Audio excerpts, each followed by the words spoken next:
So mayroong malaking plot twist sa ngayon sa pagitan mga idol ng Golden State Warriors at ng Brooklyn Nets. Ayon sa impormasyon na inilabas mismo ni Shams ng ESPN, ang Golden State Warriors ay mayroong maliit lamang na interes kay Michael Porter Jr.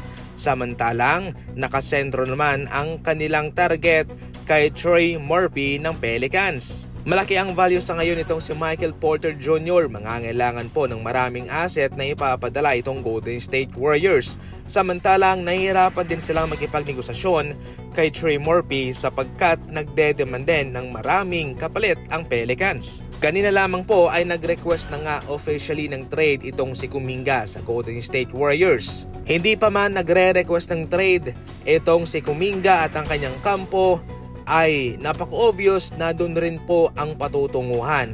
Pero nang siya'y maging eligible sa January 15, kaagad pa rin pong nagsumite ng request ang kanyang kampo na siya'y i-trade para may sigurado na siya'y makakawala talaga sa Golden State Warriors. Ngayon mga idol, eto na ang mga posibleng babagsakan ni Kuminga: ang Kings, Dallas Mavericks, Chicago Bulls, Portland Trail Blazers at Milwaukee Bucks. Kung walang deal na mapagkakasunduan ang dalawang kampo, ang Warriors at ang Pelicans, malamang sa lamang ay sa ibang team po mapupunta itong si Kuminga. Abang-abang lang sa susunod na mga araw sapagkat nagpupumilit na itong kampo ni Kuminga na makawala. So totally ay wala pong rason itong Golden State Warriors na i-keep siya kung sakaling hindi nila magugustuhan yung mga asset na kanilang matatanggap, sapagkat masasayang lamang po dahil hindi po maglalaro itong si Kuminga kung hindi siya may trade ng Golden State. Sa kabilang banda naman ay mayroong nakita itong si Alex Caruso na kahinaan kay Victor Wembanyama. Inamin mismo ni Alex Caruso na mataas itong si Wembanyama at malakas din, pero hilaw pa raw ang kanyang kalakasan. At hindi katulad sa level ni na Kevin Durant, Giannis, Alperen Sengun at Nikola Jokic. Kaya yun daw ang kanilang tinetake advantage kay Victor Wembanyama sa kabila ng pagtalo nito sa kanila ng 2 beses mga idol.